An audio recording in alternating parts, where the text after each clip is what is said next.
Hello fam, welcome back to another vlog. So vlogmas day 9 na natin and alas 11 na ng umaga ngayon. For today, mag-explore tayo ulit ng mga spots dito sa Salzburg. So we're gonna walk around Old Town, i-visit natin yung mga spots doon. Meron ding fortress dito na sasakay tayo ng funicular. Tapos we're gonna explore that area as well. Share ko na lang lahat tong details mamaya paglabas natin. So nag-breakfast na rin ako fam kasi may kasamang breakfast yung nabook nating hotel ngayon. And okay naman yung breakfast. Makita ko yung picture dito. Hindi na ako nakapag-vlog kanina kasi nagmamadali akong habulin yung breakfast, no? Tapos, ngayon ay ready na tayong lumabas. So, plano ko munang dumaan ng Europark dahil gusto kong tignan yung Media Market Salzburg para siyang tech store dito sa Salzburg, no? And gusto kong magtingin ng DJI mic kasi hindi ko talaga mahanap yung microphone ko. Tinaob ko na yung mga gamit ko. Hindi ko talaga siya makita. So, nag-search ako sa internet ng DJI store near me. So, unfortunately, walang DJI store dito sa Salzburg, pero meron namang mga tech store kagaya ng Media Market. So magtingin tayo kung may microphone doon. Tapos after nun, saka tayo pumunta ng Old Town, no? Mabilis lang naman pumunta ng Europark, 2.7 kilometers lang. Sasakay lang ulit tayo dito. So saglit lang,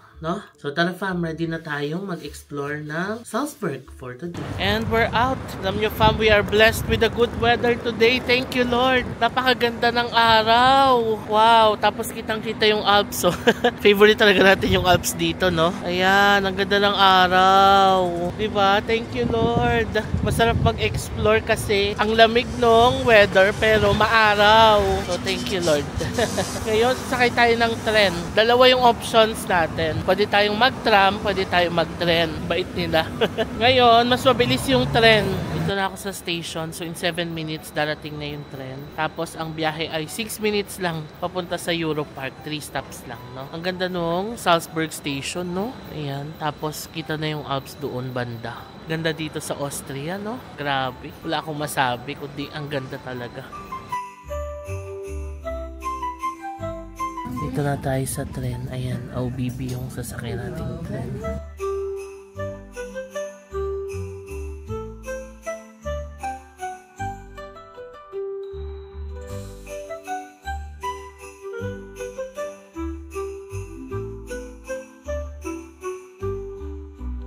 Dito na tayo sa Europark Station. So, ayun na yung Europark sa kaliwa natin. Ganda pala ng Europark, oh. Laki. Let's go. Ito na siya. So, ganito pala ang shopping mall dito, no? Yan, may Pull&Bear, may Zara doon. Flying Tiger. O, di ba? Para tayong nasa atin din. Ang cute nito, Omiya. Pero ang kinikerry nilang brand is meron silang Ag Australia. Kung kailangan nyo ng winter shoes. Fresh juices. Interspar, mukhang grocery store. Dito na lang yung Media Market according sa Google. Andun pa daw sa dulo. O diba at least nakapasok din tayo sa isang shopping mall dito sa Salzburg. Mga bags, oh.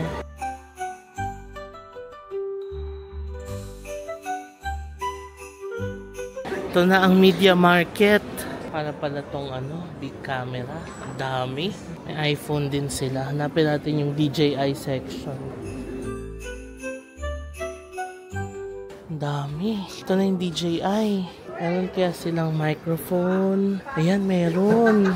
Yay! Makakabili tayo. Okay, I got it fam. I got the DJI Mic Mini. Ito na lang din yung available sa kanila. So, kinuha ko na. Dito na tayo sa Casa. Ang cashier nila ay Casa.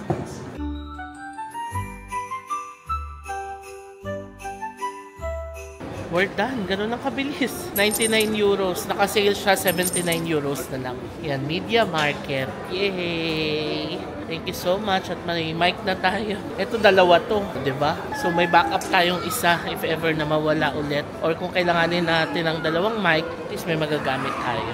Grabe yung bag ko. Dami mailalagay. Even yung box nung microphone, kasyang-kasya. Love na love ko na tong bag na to. So, in-unbox ko na yung microphone ko. Ayan, ganyan lang siya kaliit. I love it. Ang tagal ko lang gustong bumili ng ganitong mic na maliit, no? So, ayan na siya. Finally, may mic na tayo. Thank you, Lord. In-unbox ko na dito kasi tatapon ko na yung box. So, ito yung box niya. Tatapon na natin para hindi mabigat sa bag. Ngayon, balik na tayo sa Old Town Fam and mag-start na tayo mag-explore. Now na, may microphone na tayo. So, tram naman ang sasakyan natin. Yung number 1. Tapos, papunta na yun ng Old Town. So, yung sakayan ng tram, dito lang sa harap mismo ng Euro Park. Ayan, ito na mismo, yung sakayan. Yan ang tram natin, number 9.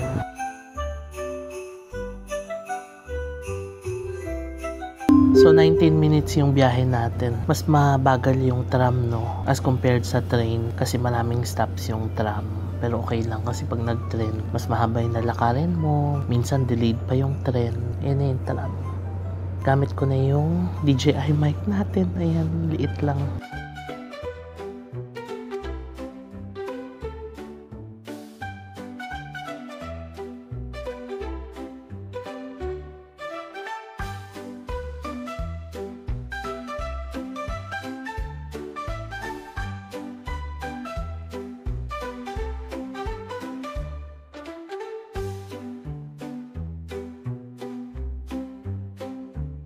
Dito na tayo sa city center.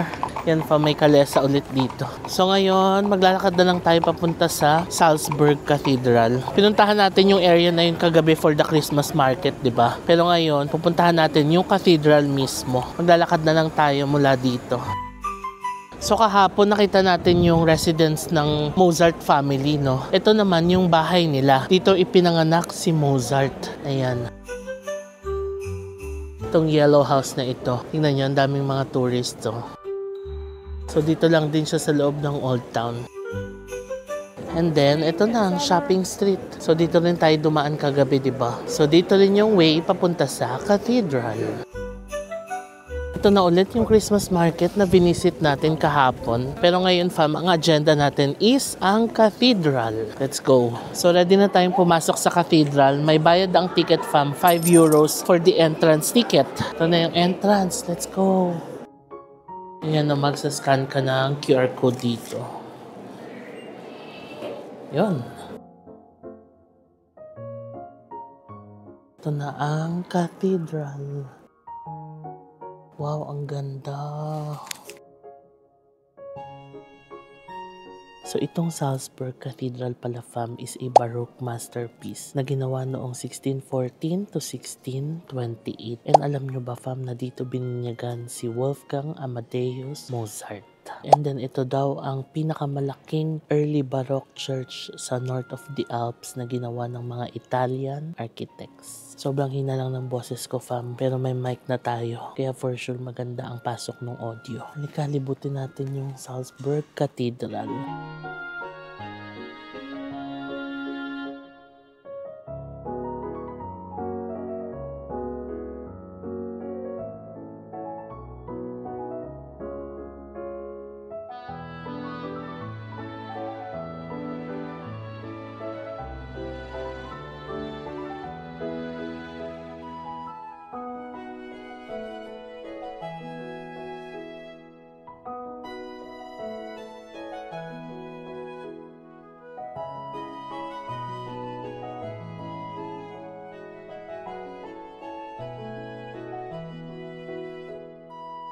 Kaya nakalabas na ako. Grabe, ang ganda ng cathedral nila, fam, no? Nag-pray na rin ako doon and nagpasalamat kay Lord sa lahat ng mga blessings na nare-receive natin. And syempre, sinama ko kayo sa prayers ko, fam. Sabi ko kay Lord, sinasama ko na yung mga prayers ng fam, Lord. So yeah, that's it for the Salzburg Cathedral. Ngayon, maglalakad lang tayo dito. May isang spot pa dito sa likod. So katabi lang ng Salzburg Cathedral is itong St. Peter's Abbey. So meron daw ditong bakery na matagal nang nagsaserve ng fresh na tinapay. So yun yung puntahan natin. Ito na ang St. Peter's Abbey. Ang ganda din, no? Hanapin natin yung bakery. Hindi ko na alam kung saan yung pinasok ko, fam, pero parang may cemetery. Ayan, may mga RIP. Pero dito lang to sa likod. Ayan, no? cemetery pala to sa gilid.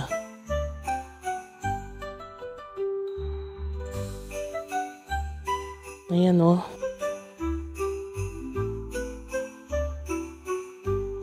Ganito pala yung tsura ng cemetery nila.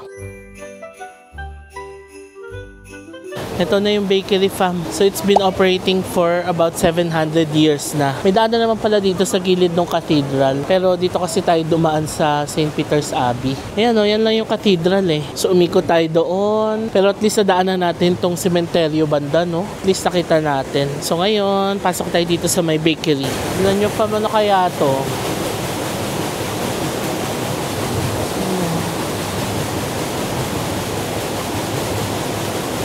Halika, open daw ang bakery. Kung siya sa loob, may pila lang. Pero pilahan na natin kasi total andito naman na tayo. So wood stove pala ang gamit nila sa pag-bake. Oh. Pinapakita dito kung paano nila ginagawa yung mga tinapay nila.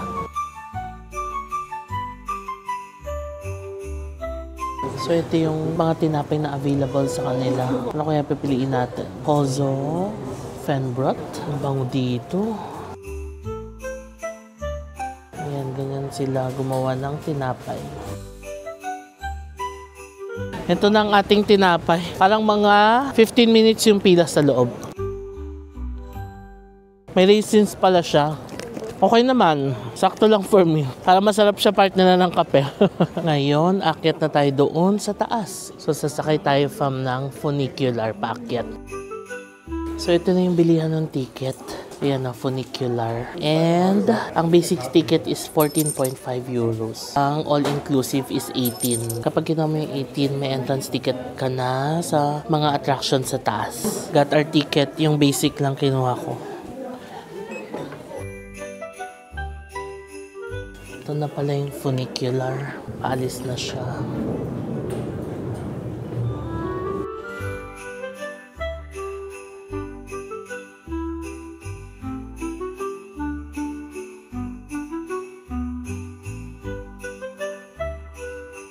Okay, nandito na tayo sa taas. Saglit lang naman pala yung funicular. Parang less than 5 minutes, makakaakyat ka na dito. So, nandito na tayo sa Hohensalzburg Fortress. So, pinagawa pala ito, fam, ng Salzburg's Prince Archbishops na nag-start noong 1077. Primarily for defense and to project power. So, pinagawa nila ito, fam, to protect their principality and themselves from the Holy Emperor. Nung time, nung investiture controversy, no, nung mga panahon na yon. Also, demonstration na rin ito ng authority, no? So, naging malaking symbol ito, fam, ng power ng church and yung independence ng mga archbishops dito. So, ito yung first step, no? Pagbaba nyo ng funicular. Tignan natin, may magandang view dito ng city. Makikita natin ang kabuuan ng Salzburg City mula dito.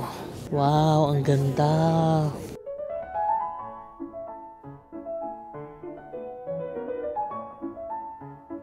Ayan yung funicular, oh. I-zoom natin, fam, ha. So, nandito yung cathedral. Ayan. Ang laki din ng cathedral, no? And St. Peter's Abbey. Tapos, makikita natin yung Christmas market na ginagawa dito sa loob ng cathedral. Ayan. Tapos, ayan yung river na nakita natin kahapon. Ayan. Tapos, ando na banda yung station. Malapit sa hotel natin. So, ayan ang view natin, fam, ng magandang Salzburg Old Town. So, nandito banda yung Old Town. Ganda, no? Now, tignan naman natin dito sa kabila. Bababa yata tayo dito. Wow, ang ganda. May restaurant dito. Tapos may magandang view. Ang ganda dito. Ang ganda ng restaurant. Yun nga lang, bawal magpicture. Kasi syempre may mga guests. So parang inaano ng restaurant na gusto rin naman ng mga guests nila na ma-enjoy yung view. Siguro may mga turistang nagsastop doon tas nagpipicture. Ito ang magandang viewpoint. May view tayo ng Alps mula dito, fam. Wow, ang ganda ng view dito. So may view tayo ng town. Tapos ando ng Alps. Ganda.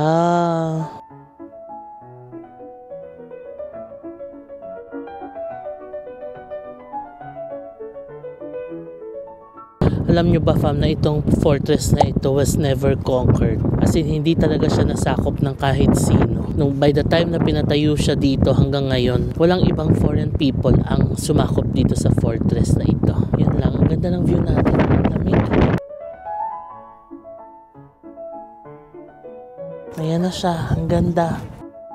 Let's just stop and appreciate the view.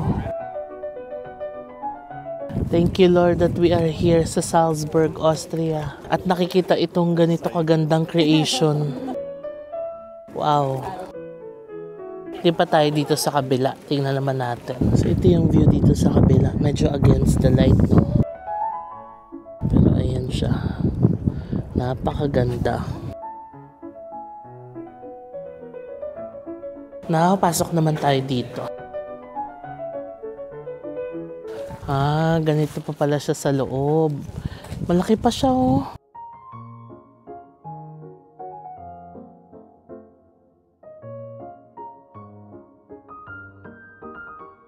So, pinasok ko tong armory. And nandito na rin yung shops nila. So, ayan yung armor nila noon.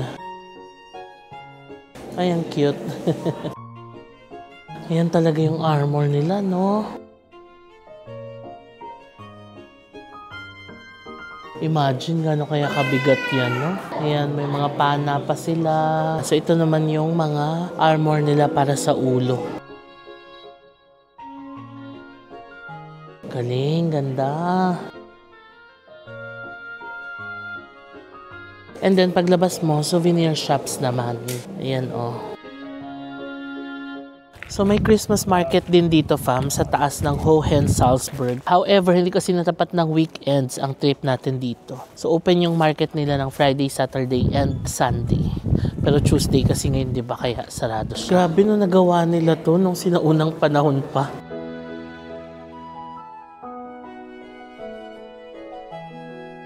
Imagine mo na lang yung labor na ginamit nila dito para mabuo to, di ba? Yan, no, may kanyon sila. Tapos yung bintana, diretso dun sa city. Di ba ang galing? Meron sila ditong World of String Puppets.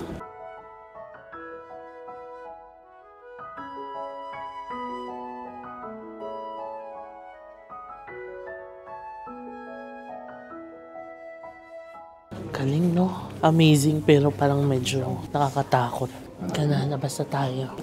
Ito na yung pinanggalingan natin kanina. Pabalik sa funicular. So, paikot lang tayo, no? Yan na ang view ulit ng Salzburg Old Town. Na napakaganda. Okay. Halika na. Baba na tayo. Wala, ang ganda.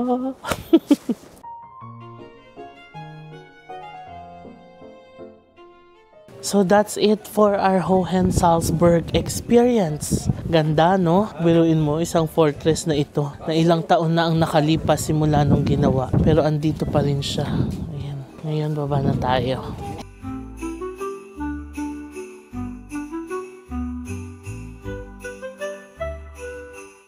And that's it. Nakababa na tayo. So dito, cobblestones, no? Ayan. So medyo challenge, fam, kung may dala kayong maleta. Pwede siguro kayong mag-iwan muna. Meron ako nakikitang iba, may mga dalang maleta, pero maliliit lang naman yung mga hand carry. Medyo mahirap siya itulak dito.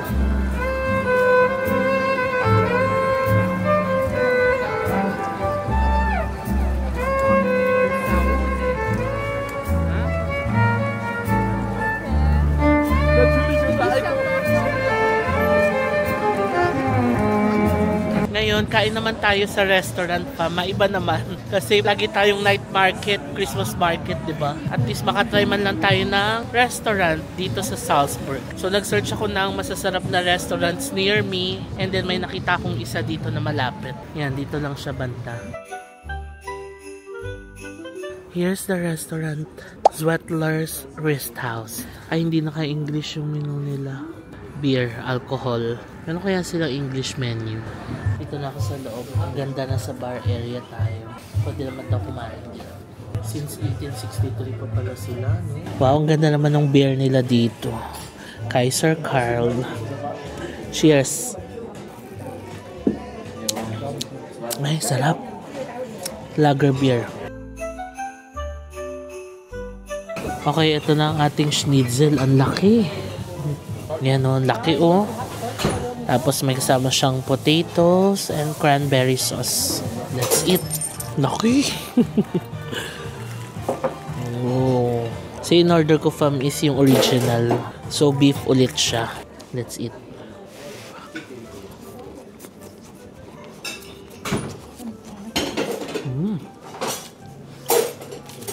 Beef na beef talaga siya.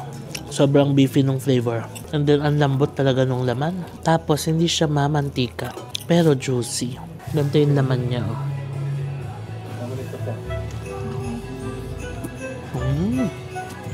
Potatoes.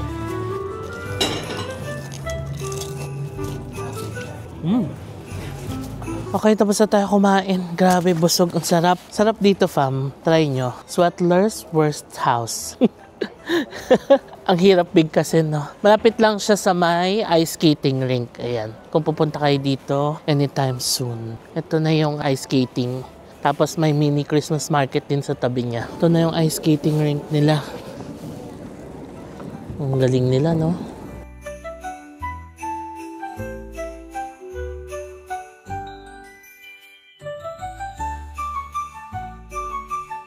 Ang ganda na nung Christmas market, oh. Habang hindi pa nagiging totally dark, no? May konti pang liwanag doon. Ang ganda.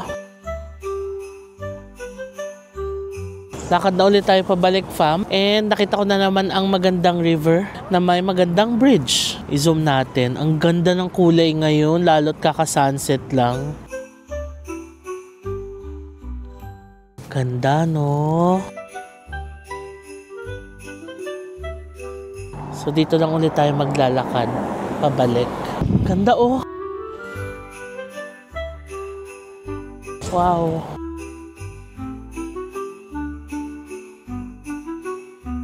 Alam nyo, fam, napakaganda nitong bridge na to, 'di ba? Pero nakakalungkot pala yung storya nito. Kasi nabasa ko lang to dito, oh. In memory of the hundreds of prisoners of war and forced laborers who were compelled to work on the construction of this bridge against their will from 1941 until 1945, World War II, and made great sacrifices. Diba? Napakaganda. Sobrang na-appreciate natin yung ganda niya. Pero nakakalungkot pala yung storya ng bridge. Hello, fam! So we're back here sa ating hotel room and that's it for our today's itinerary. I know very chill lang yung naging itinerary natin for today. But I'm happy doon sa mga napuntahan natin, especially the fortress. Ang ganda ng view from the fortress, fam. Kung pupunta kayo dito sa Salzburg, yun ang wag na wag nyong mamiss, no? Yung fortress. Napakaganda ng view. Sulit yung pag-akyat sa taas. So ngayon, fam, magpapahinga lang ako saglit, tapos mag-aayos na rin ng gamit dahil tomorrow check out ulit tayo and dilipat na tayo ng Innsbruck. Alas 11 pa naman yata yung train natin from here papuntang Innsbruck. So meron pa tayong time tomorrow din para mag-final pack. Pero ngayon, ayusin ko na yung mga gamit para konti na lang yung ifa-final pack ko tomorrow. So that's it, fam, for this vlog.